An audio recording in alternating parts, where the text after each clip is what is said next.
توحید کی طرف جو ہے نا اشارہ کر دیا کہ کامیابی کا مدار جو ہے وہ اس مسئلہ کے اوپر ہے۔ اگر تم نے اس مسئلے کو تسلیم کر لیا تمہاری زندگی بھی کامیابی والی ہے اور آخرت بھی کامیابی والی ہوگی۔ اگر نہیں قبول کیا تو پھر ہلاکت تمہارا مقدر ہے، ہلاک ہونے کے لیے تیار ہو جاؤ، میں اللہ تمہیں ہلاک کر دوں گا اور مجھے کوئی پرواہ نہیں ہے اس بات کی۔ کیوں؟ للہ ما فی السماوات و ما فی الارض، ساری کائنات کا مالک میں ہوں، مجھ سے کون پوچھنے والا ہے؟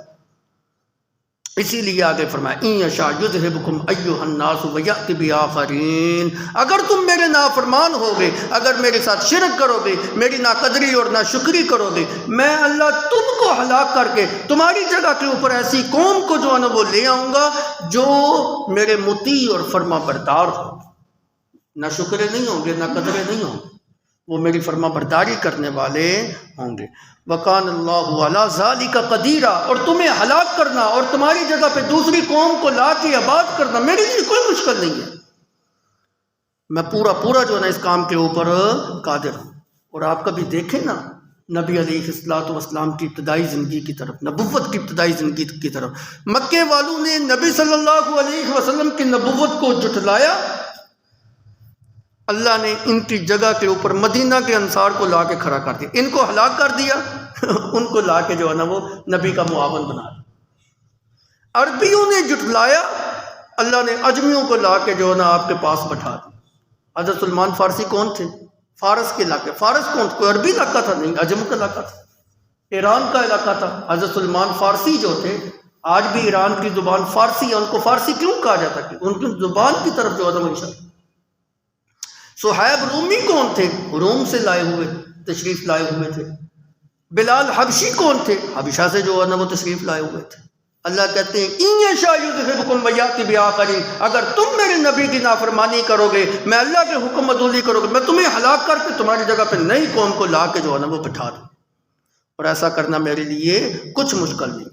وَإِن يَكُونُوا وَإِن تَكُونُوا يَسْتَبْدِلْ قَوْمًا غَيْرَكُمْ ثُمَّ لَا يَكُونُوا أَمْثَالَكُمْ، اگر تم روگردانی کرو گے میں تمہاری جگہ پہ دوسری قوم کو لے آؤں گا، ثم لا یکونوا امثالکم، وہ تمہاری طرح کے نافرمان نہیں ہوگی، وہ میری فرما بردار قوم جو ہوگی۔ اور نبی صلی اللہ علیہ وسلم نے جس وقت یہ آیت مقدسہ اپنے صحابہ کے جھرمٹ کے اندر جس وقت تلاوت کی نا، صحابہ نے پوچھا یا رسول اللہ وہ کون سی قوم ہوگی جن کو اللہ جو ہے نا نافرمان قوم کی جگہ پہ لا کے جو ہے نا بٹھا دے گا اور وہ فرما بردار بھی ہوگی؟ تو آپ کے پاس حضرت سلیمان فارسی رضی اللہ تعالیٰ عنہ تشریف فرماتے، آپ نے اس کی ران کے اوپر یوں ہاتھ مارا، یہ ہو اس کی قوم ہوگی۔ اب حضرت سلیمان فارسی کون ہے؟ فارسی باندھ، تو ان کی طرف عجمیوں کی طرف جو ہے نا اشارہ کیا۔ اور علامہ جلال الدین سیوطی رحمۃ اللہ علیہ فرماتے ہیں کہ حضرت سلیمان فارسی رضی اللہ تعالی عنہ کی نسل میں سے آنے والے جو سب سے بڑے عالم تھے وہ امام اعظم امام ابو حنیفہ رحمۃ اللہ علیہ تھے۔ اللہ نے ان سے جو ہے نا وہ دین کی کیسی خدمت جو ہے نا بولی۔ اور ایک روایت کے اندر آتا ہے آپ نے حضرت سلیمان فارسی کے ران کے اوپر ہاتھ مارا، آپ نے فرمایا یہ ہوگا اور اس کی قوم ہوگی، اور ساتھ یہ بھی فرمایا کہ اگر کسی وقت دین سریا ستارے کے اوپر ہو تو یہ لوگ اس کو بھی وہاں سے بھی جو نہ وہ لے آئے۔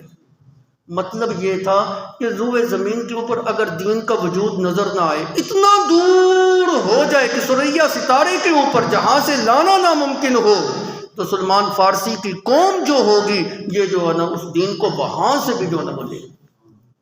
اور علامہ جلال الدین سیوطی رحمۃ اللہ علیہ فرماتے ہیں کہ اس چیز کے اوپر پورا جو ہے نا اطلاق ہوتا ہے امام اعظم امام ابو حنیفہ رحمۃ اللہ علیہ کا، کہ وہ انہوں نے دین کی وہ جزیات جو ہے نا وہ بیان کی، فقاہت کے اندر فقہ کے اندر جو ہے نا جد امجد اور جد اعلیٰ کی جو ہے نا وہ حیثیت جو ہے نا وہ رکھتے تھے۔ اللہ رب العزت نے ان کو بہت اونچا جو ہے نا مقام عطا کیا تھا۔